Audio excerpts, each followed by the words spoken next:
Hello, hello, hello. This is Mr. Math, your chess instructor. Welcome back to Office Hours, the series where instead of discussing specific instructional topics, we go over more casual topics. Again, by popular request, today we'll be analyzing the gameplay of the programmer and streamer Vedal987. Vedal987 is the programmer for the two chess AI VTubers we have covered recently, Nero and Evil Nero. In this video, we'll be using Vedal's gameplay as a case study of typical novice mistakes and provide some advice on things to look out during your games if you're a novice yourself, or if your username happens to start with a V and end with a 7. Now, Vedal actually has some games on his live chess profile from a few years ago, and we can grasp some of his preferences from taking a look at one. Vedal's playing white here, starts off with an Italian, and his opponent plays h6. It's a bad move, but it's specifically designed for preventing the fried liver attack. Vettel continues development fairly normally here, and his opponent makes the first real mistake of the game with bishop takes c3. Now, if you watched my video on opening principles, you'll know that the three goals of the opening are to control the center, develop the pieces, and get the king to safety. One of the things to avoid, on the other hand, is moving the same piece too many times, and that's exactly what Black's bishop does. It spends 1, 2, 3 turns capturing a knight that only moved once. And not only that, trading a bishop for a knight in a position uh, such as this one, that Black actually immediately decides to open is quite poor, as the bishop is better than a knight in open positions due to its higher range. We now have d5, e takes d5, knight takes d5. And now we can immediately see the consequences of Black's mistake. White has 3 pieces out, while Black only has 2, due to the time wasted. And as a result, the e5 pawn is attacked twice, and only defended once. Uh, of course, White could simply take it, but Vedal doesn't do so. We have d4 instead, giving back the bishop for the knight. Now Black realizes that the pawn is under attack, and pushes it. But instead of retreating the knight, to, let's say, to d2, Vedal tries some tactics, d5, counterattacking Black's knight. The problem with the situation like this is that Black is the first to move. And after the series of captures, Black takes, White takes, and then Black takes on g2. This rook being attacked means that White is the first one that has to react defensively. Here, though, we see another mistake from Vedal, and that's king takes g2. King safety is a large problem throughout the opening and middle game, and here, Vedal should have realized that capturing opens up the king too much. Instead, rook e1 would have activated the rook.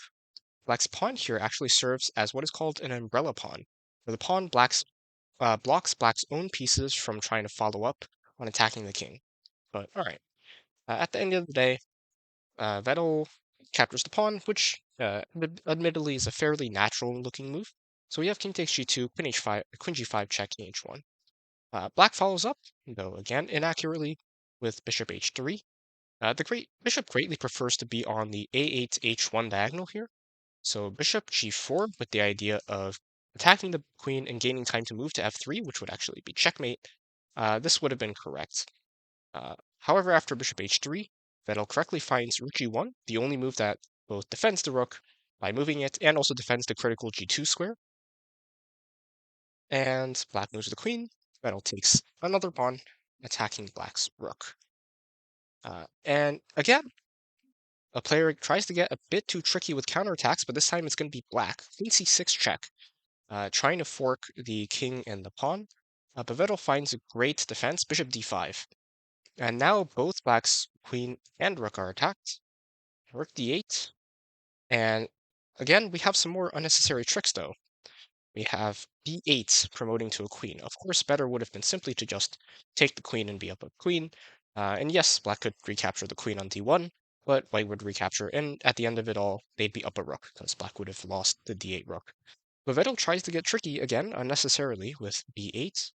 And now, after rook takes d5, Vedal would be in a lot of trouble, as there would be an extremely deadly discovery on the diagonal incoming. But luckily for Vettel, his opponent plays queen captures d5 check instead. And after queen captures d5, there's no more threat to White's king with Black's queen gone. And now no matter which queen Black takes, the remaining one's going to be able to escape. And so Black resigned, and Vettel won. And looking through this game, we see a few things. On the positive side, Vettel clearly understands at least the very basics of the very popular Italian opening. However, he also has a tendency to attempt unnecessary attacking tactics that he doesn't properly calculate through, and he seems to have trouble protecting his king properly. In the next two games, though, however, we'll see that these weaknesses are also partially the symptoms of a lack of general fundamentals. In these next two games, Vettel is playing on Lichess against a chess AI that is presumably a precursor to the one that Nero uses. We'll start with the game where he plays black. The AI leads off with another fairly popular opening. Instead of the Italian, it's a Roy Lopez, and immediately Vettel makes an opening mistake. A6 is actually fine, but b5 is too much. As a general rule in the opening, it's a poor idea to advance the side pawns too far without a good reason, as doing so wastes time and weakens the defensive structure. Most importantly, going back to opening fundamentals and principles, it doesn't contribute to any of the goals of controlling the center, developing pieces, or getting the king to safety. From here on out, pay close attention to how every single one of Vettel's moves spectacularly fails to meet these objectives. F6 actually blocks Vettel's own knight. Knight b4 moves the same piece twice and moves it actively away from the center. And knight h6 also, again, moves away from the center. Finally, as a result of all of these moves, the AI gets a spectacular tactical opportunities. Knight takes e5, sacrificing the knight, which clears the way for the queen to go to h5, and the game ends immediately, as the AI was capable of taking advantage of Vettel's inability to get the king to safety. Fundamentals don't just refer to opening fundamentals, though, of course. There are plenty of other fundamentals that are generally important to learn for many other phases of the game, and we'll see some examples in this game. Vettel this time played white, and of course, went straight for his Italian fried liver attack. So we have knight f3, knight c6, bishop c4, the AI goes knight f6, which allows knight g5, which is called the fried liver. Vettel gets a very nice attack by playing a very well-known sacrifice after the AI makes a mistake. b5, e takes d5, and knight a5 is the correct move here. But knight takes d5, a very popular move among beginners, and it's a mistake, and Vettel punishes quite nicely. Knight takes f7, king takes f7, queen f3, check is a fork on the knight and the king, and the only way for black to keep the knight advantage is to play king e6. Here, Vettel has an important decision to make. Should he trade the bishop for the knight? And the fundamentals dictate no, absolutely not. There are two general rules for trading here. The first is to avoid trading when being the one who is attacking the opponent. In this case, of course, Vettel is the one attacking Black's king on e6. And second of all, one should avoid trading when they're down material. And that's true here as well, as Vettel just sacrificed the knight for the pawn in f7. Furthermore, there are also some higher level concepts which, as we mentioned previously, the bishop is better than the knight in open positions. And additionally, when you have a pin, it's generally better not to take it until it's a profitable trade, and you should try to maintain it and make advantages in other ways. And so, of course, the best move here is actually knight c3, developing a piece, following the opening principles, and applying pressure to the pin. And with all of those concepts taken into account, Vettel decides to trade the bishop anyway, and then trade the queen. And as a result, the position goes from entirely winning to entirely losing in two moves, due entirely to a lack of fundamentals or principles. And quite honestly, he plays the remainder of this game just about perfectly. But this one mistake, this one instance of not knowing and therefore not following the fundamentals, means that he's behind the entire rest of the game. And despite playing fairly well throughout the rest of this game, he eventually slips up here. He plays rook takes c4 and gets back rank mated. So the thing I want to point out via these games is that a lot of beginners will focus too much on the moment leading up to either a large loss of material or a checkmate. In other words, the moment right before their loss.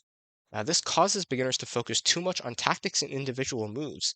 For example, in the previous game, there was a great sacrifice when knight takes e5 by the AI, and you might say, oh, that's a tactic that I didn't realize. Here, someone reviewing this game might say, oh, I didn't see there was back rank mates. But that's not really the thing that should be focused on. Instead, as a beginner, we should be focusing on the bigger picture, the principles and fundamentals of chess, as well as making sure that we have a plan to play for at all times. And so we'll look at this last game in order to practice the fundamentals. This time it's a game between Vedal and Nero, and Vedal's playing black. For any beginners watching, I'll format my review of this last game more similarly to I would a regular lecture. So I'll be pointing out several moves throughout the review where you should pause the video and think about the move that was just made. When you do, think about the various concepts we've discussed today. Try to see if you can figure out whether or not the move follows or breaks those fundamentals. If it follows them, which one, and if it breaks them, what a better move would be instead. I'd suggest doing this with your own games when you review them as well. But of course, right now you'll also have a person, me, to practice with and to check your work. So let's begin. We have a fairly normal opening with Nero playing the Italian and Vettel responding with a mirrored Italian. Nero then pins Vettel's knight on f6, and Vettel responds with h6 and then g5. And here's the first move we'll analyze. Vettel's clearly annoyed by the pin on this knight and attempts to break it with his g-pawn. How does this move relate to our opening fundamentals? Do you think it follows them or breaks them? Pause the video, take your time, and think. Alright, if we recall our goals for the opening, they're to control the center, develop our pieces, and get our king to safety. Looking at this alone, we can easily see that this move doesn't accomplish two and actively breaks a third. g5 doesn't control the center, doesn't develop any of black's pieces on the 8th rank, and makes our king far less safe by removing the defensive pawn wall in front of it. As I've mentioned before, this is why side pawn pushes are generally something to be avoided in the opening, so good job if you came to the conclusion that this move breaks fundamentals. In fact, it loses on the spot to knight takes g5, h takes g5, bishop takes g5, and now black's king is most certainly not safe. The pin is not removed, and white has a very strong and simple attack incoming, knight d5, queen f3, applying pressure to this f6 knight. However, if you realize this, what move did you come up with as a replacement?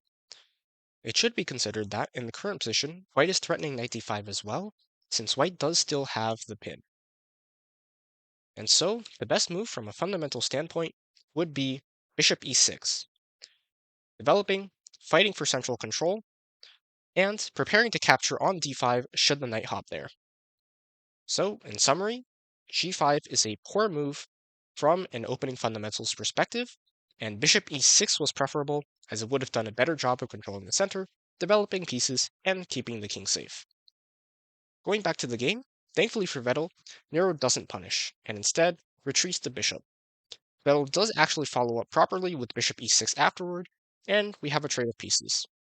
Here, though, Nero goes a bit haywire and sacrifices the knight and then the queen, giving Vedal a giant advantage.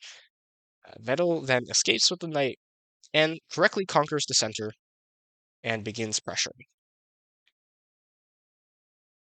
Nero responds by harassing Vedal's bishop and then trading it for the knight. So, here's our second moment we'll analyze, and this time it's going to be from Nero's perspective. What do you think about the sequence of moves? Knight a4, c3, and knight takes b6. Was this trade attempt from Nero good or bad at a fundamental perspective? Again, pause the video, think about the concepts we've discussed, and unpause when you're ready. So, there are some dueling concepts here. First, in favor of the trade is the comparison between a bishop and a knight. In an open position such as this one, the bishop is indeed worth more than the knight, and so white does have some reason to trade from a fundamental perspective. However, there are also multiple more factors against trading here, from small to large in order. Firstly, white is wasting time by moving the knight multiple times. Secondly, white's behind in material here. They're down a queen and a piece.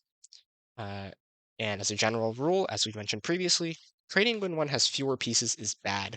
And in this case, it's specifically because it decreases the player's ability to create counterplay and make it come back. And finally, and most importantly, moving the knight to the edge of the board here And then locking the knight there and preventing its retreat with the move pawn to c3 means that Nero is forfeiting central control and also effectively undeveloping a piece. Vedal could have simply played bishop a7, at which point white's knight would be entirely trapped as it can't move anywhere safely, and Nero would have wasted a lot of time while making her position far worse.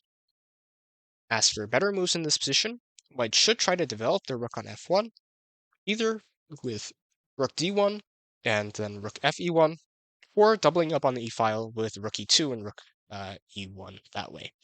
So overall, while Nero did have some reason to go for this trade, it wasn't nearly enough to justify the moves that were needed to try and make it happen, especially when black could simply punish the out of position knight by retreating with their long-range bishop. So going back to the game, Vedal did allow the trade, and then pushed forward with the pawns. Vedal and Nero here exchange pawns, which causes the rooks to see each other on the open file.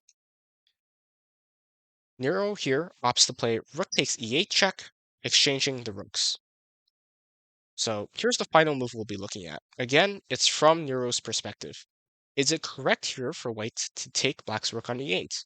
If it is, what fundamentals back it up? And if it isn't, what move would you recommend for white instead? Again, pause the video, take your time, and think. Alright, this time, there's no ambiguity with this trade, and it's simply a mistake. The biggest and most obvious reason is that, as we've mentioned multiple times now, the player behind in material should not be trading pieces. There's also another reason here that's somewhat related to central control and development, which is that in trading, white also concedes control of the e-file to black. After rook takes e8, queen takes e8, white can no longer play rook e1 to contest the open file. Notably, this idea would be true from the other side as well. So let's say a random move here was played from Nero, b3, and then Vedal decided to exchange rooks. Rook takes e1, rook takes e1. Now it would be white with control of the e-file, right? And of course, black could not play queen e8 without losing the queen. So as a general rule, exchanging rooks that are looking at each other across the board isn't advisable, as whichever side takes the rook first is usually going to concede control of the file the rooks are standing on.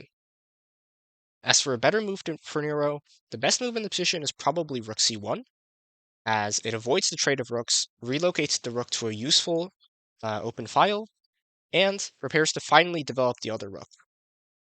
Nice job if you found that, or if you suggested similar moves like rook d1 or rook b1. And for the rest of this game, we'll quickly go over it. Vedal closes it out in convincing fashion. He picks up some free pawns throughout the board, uh, eventually nabs Nero's remaining pieces. Queen takes b1 here, followed by taking the bishop, and then promotes to a second queen, and quickly achieves checkmate. So, hopefully you enjoyed that last analysis, and learned a thing or two following along. While Vedal has a lot to improve on, the good news is that learning fundamentals and principles is both far easier and far more rewarding skill-wise than trying to learn by doing tactics and puzzles. If you'd like to learn more about opening and endgame fundamentals, I've got videos on my channels that go over all of the basics. Thank you for watching, and I'll see you all during class.